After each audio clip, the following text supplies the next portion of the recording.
This is Steve McNallen of the Asatru Folk Assembly, bringing you the latest on the revival of the ancestral faith of Northern Europe and the awakening of the European-descended peoples everywhere. The gods and goddesses never went away. They are with us always, and now they stir, and we reclaim our spiritual birthright. A glorious dawn awaits. Hail our awakening! Hail Asatru rising! We had a big celebration a couple of weeks ago here at Runenberg, with lots of fun and feasting and with many AFA members and supporters in attendance. Music was provided by our friends, Dylan Sheets of the band Lasher Keen and Marcus Wolf, who was down from Portland.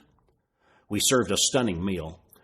Before dishing it up, we did a food blessing and then made up a plate for the ancestors, and specifically for the great women in our family lines. After all, they gave us life. The least we can do is to remember them with a symbolic gift of food. Before dinner, we had stood in a circle around Grandfather Oak, the huge and very special tree standing in the field in the front of the house.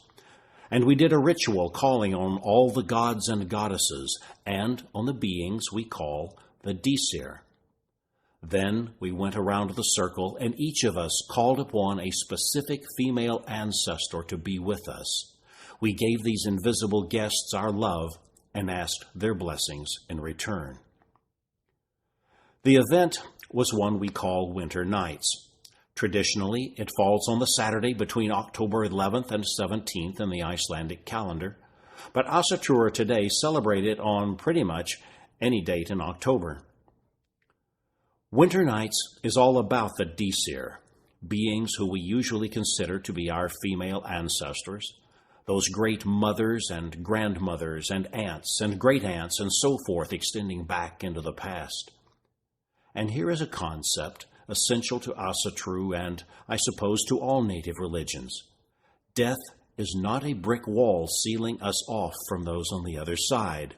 It is, at most, a curtain, a veil, through which whispers of love and remembrance can easily flow. We honor those who are no longer visible members of our community.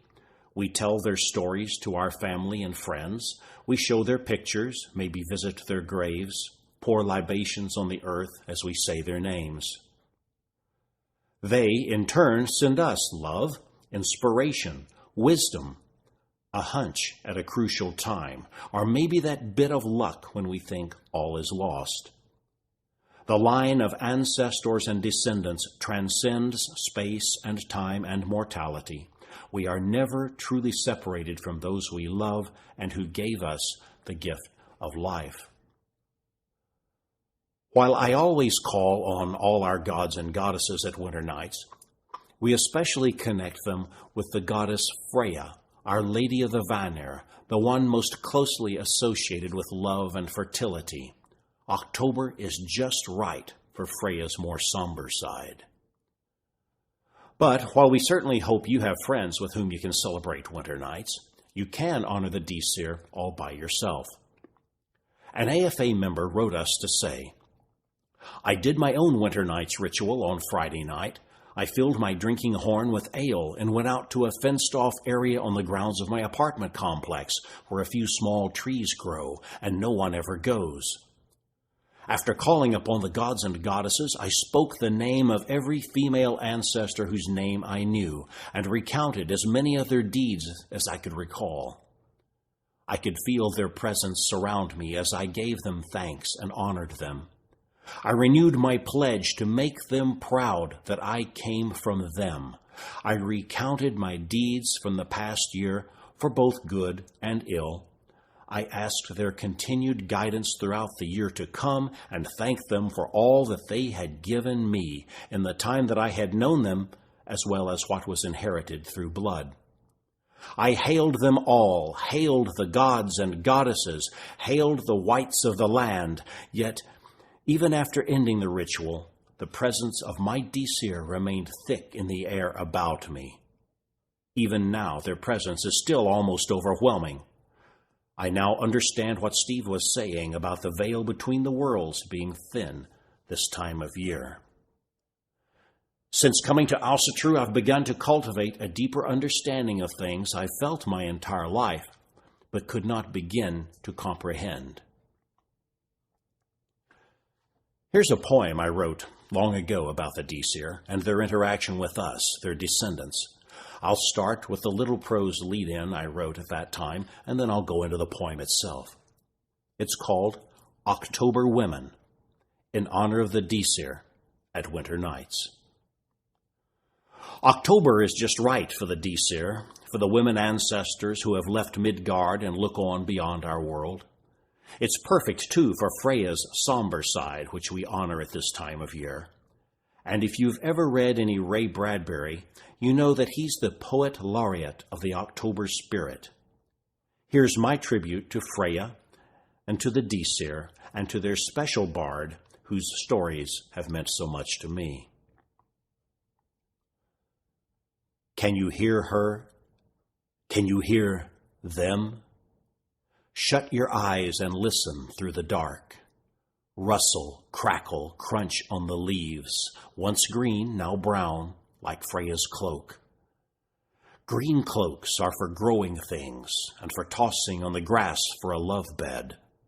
Brown cloaks, like fallen leaves and bare earth, are for covering and concealing. For October. Ray Bradbury knows about October, but he doesn't know about her, or it wouldn't be his thumbs that prickle when frost circles the moon like her necklace, and it's too cold to make love on the stark ground. Maybe he hears the wands behind her and fears the Disir. Creaking bones, dried up skin bags, wrinkles like old apples in the straw. But Bradbury's got October right, at least as far as he goes. Summer's end, no more long days to run in the sun and play in fields like children. It's adult time now. Indoors, school books open, turn pages, turn inward, and keep the fire lit all night. Falling leaves turn to falling snow, but the ancient ladies ignore the chill. Out in the paddock stand the burial mounds, stones all icy, but the Disir don't care. They cackle and call as though the air was warm and flowers bedecked the barrow in the sun. You can hear them better this time of year without the humming of the insects or the sighs of lovers moving over the grass. The Disir, those ancient women, call to you. Mothers, grandmothers, cousins, and kin of old, they hail and halloo as though they had never left the fireside. Remember to feed the animals, the Disir say, and brew the fine beer that will keep you cheery. It's not too cold to take off your clothes under the cover, especially if you've someone to snuggle with. Keep a log on the fire of family's honor, and know that summer lies beyond the snow. Creaking bones and leathery skin, wrinkles, cracked voices, age-dulled eyes. Mr. Bradbury should know Freya better than that. October is now, but springtime is forever, and the Disir call us from verdant vistas. Their eyes shine brightly, and their supple bodies twist and weave as they dance in the sun. You can make it, they say. And as usual, they're right. If you haven't already honored the Disir for winter nights, there are still a few days of October left.